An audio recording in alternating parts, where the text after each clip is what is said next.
Court ने बड़ा फैसला सुनाया है। सुप्रीम कोर्ट ने ग्रेस मार्क्स को रद्द कर दिया है। वहीं एनटीए ने सुप्रीम कोर्ट में आज बड़ी जानकारी दी है कि नीट में ग्रेस मार्क्स पाने वाले 1563 छात्रों के पास अब दोबारा परीक्षा का ऑप्शन होगा।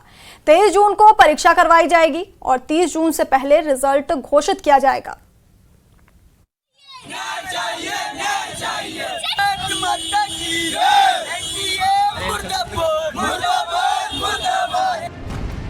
नीट विवाद पर सुप्रीम आदेश।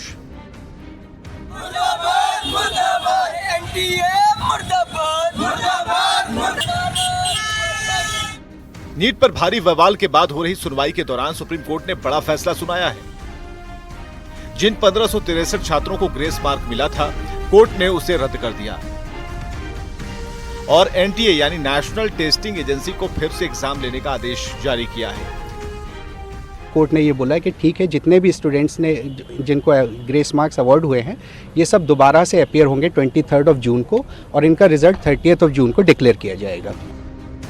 नीट एग्जाम में हर साल लाखों की संख्या में मेडिकल की तैयारी करने वाले स्टूडेंट एग्जाम देते हैं। ऐसे में कुछ छात्रों की वजह से सारे छात्रों का रिजल्ट प्रभावित ना हो और काउंसलिंग के वक्त अव्यवस्था ना हो, इसका भी पूरा ध्यान रखा गया है।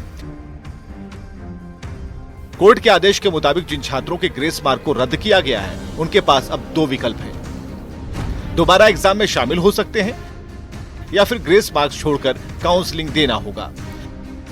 सुप्रीम कोर्ट ने सुनवाई के दौरान साफ तौर पर कहा कि नीट यूजी की काउंसलिंग पर रोक नहीं लगेगी। जिन स्टूडेंट के रिजल्ट में कोई दिक्कत नहीं है, वो काउंसलिंग राउंड में शामिल हो सकते हैं। फिर भी अगर इस साल ऐसा होता है तो फिर हम लोग सारे बच्चे ये कहना चाहते हैं कि अगले साल से एनटीए एग्जाम ना ले तो बेहतर होगा। बुधवार को सुप्रीम कोर्ट में हुई सुनवाई में भी एनटीए के अधिकारियों ने अपने बयान में कहा था कि नीट एग्जाम का पेपर लीक नहीं हुआ था। नीट की पवित्रता आज भी बरकरार है। अधिकारियों ने यह भी कहा था कि जिन 63 छात्रों द्वारा एग्जाम में धांधली करने की कोशिश की गई थी, ऐसे 63 छात्रों का नाम सामने आया था, जिनमें से 23 छात्रों को अलग अलग अवधि के लिए प्रतिबंधित कर दिया है, जबकि बाकी के 40 छात्रों का रिजल्ट ही रोक दिया गया है। हम इसको एग्जामिन कर रहे हैं और इसको हमारी कमेटी एग्जामिन करेगी और उसके ऊपर जो रिकमेंडेशंस आएंगी उसके ऊपर फिर हम निर्णय लेंगे। नीट की विश्वसनीयता और एनटीए पर जो सवाल उठ रहे हैं, फिलहाल उस पर सुप्रीम कोर्ट ने जो आदेश दिया है, उसके बाद छात्रों में संतोष का माहौल है। Bureau report, news 18।